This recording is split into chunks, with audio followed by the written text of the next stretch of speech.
Bon bah bonjour à tous, bonjour c'est l'ami, ça va? Bonjour, ça va. Enfin bonjour.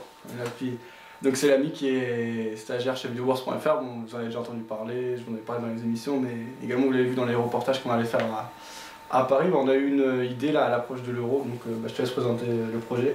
Donc voilà, comme vous savez, vendredi débute la compétition de l'Euro et donc cela va engendrer forcément des paris en ligne.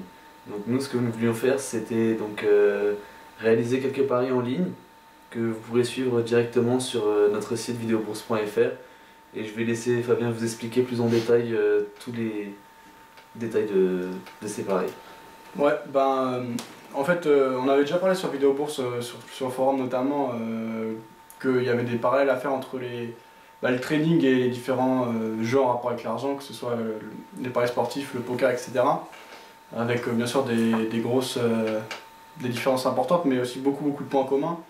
Et l'idée c'était de voir comment avoir une approche cohérente et raisonnable par rapport à ce type de pari. Justement là, à l'approche de l'Euro, c'est justement une bonne idée pour essayer de rendre ça plus concret. En fait, ce qu'on va faire, c'est qu'on va déposer 500 € sur un compte chez betclic.fr, le courtier, comment on appelle ça, le site de paris en ligne. Et on va essayer de prendre des petits paris qui semblent intéressants et de bien gérer notre capital de manière à générer un bénéfice. Après, je dis pas qu'on peut forcément gagner de l'argent sur longtemps avec les paris sportifs, mais en tout cas, il y a beaucoup de choses qui semblent proches du trading en fait.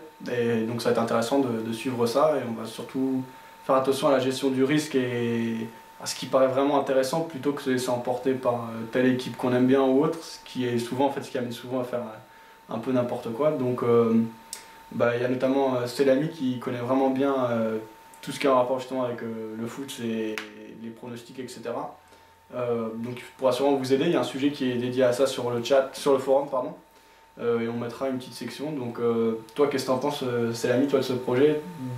Qu'est-ce que t'en penses justement de ce parallèle entre le trading et les paris sportifs? Je pense qu'on pourrait faire une bonne petite relation tout en étant dans du ludique, puisque forcément les gens pourront en même temps se divertir en regardant le foot.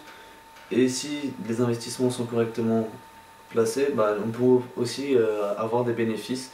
Mais il faut savoir qu'il faut rester raisonnable sur les paris en ligne, parce que voilà, comme Fabien l'expliquait, c'est pas parce qu'on est pour la France que la France va tout gagner, c'est pas parce qu'on est pour les Pays-Bas que les Pays-Bas vont tout gagner. Il faut suivre toute une démarche, à savoir regarder les pronostics, les statistiques, ainsi que par exemple les cotes aussi. Et ainsi vous pourrez peut-être réussir à faire des bénéfices.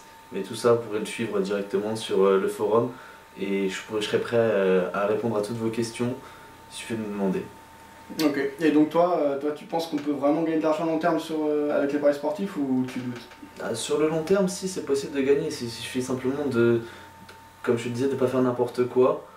Parce que si tu vois qu'une équipe par exemple a une cote à 1,40 et que l'autre en face a 9,80, tu te doutes bien que l'équipe à 9,80 a très peu de chances de gagner. Donc même si c'est ton équipe favorite, tu vas pas miser pour elle. Ouais, ok, mais on verra ça. Après, il y a plein de spécificités, parce qu'il y a les résultats. Moi, je crois que je vais partir là-dessus, mais il y a plein d'autres possibilités au niveau des paris en ligne. Oui, parce que d'aujourd'hui, de nos jours, on peut aussi parier durant le match. Mais ça, après, c'est plus compliqué déjà, puisque si tu mises à la fin du match et que ton équipe gagne déjà 2-0, tu dis que c'est elle qui va gagner, la cote est vraiment moindre, donc tu ne gagnes pas vraiment tellement d'argent. Ça peut être intéressant sur des prolongations ou des choses comme ça, mais je pense que vaut mieux rester sur un pari simple et parier directement avant le match. Ok, bon on verra ça. Donc gestion du risque et objectif de gain, c'est assez proche de ce qu'on a en trading habituellement, donc on va voir comment on s'en sort. Et si vous avez des expériences là-dedans, des avis par rapport à ce projet, etc., n'hésitez pas à nous en faire part. En tout cas, nous, comme d'habitude, on aura une optique de transparence avec l'application de nos résultats, et comment dire, on met les choses concrètement sur la table avec 500 € qui seront mis sur ce compte de Paris. Si on gagne, on gagnera vraiment, si on perd, on perdra vraiment. Voilà, bon euro, et que le meilleur gagne. Allez les bleus! Allez les bleus quand même.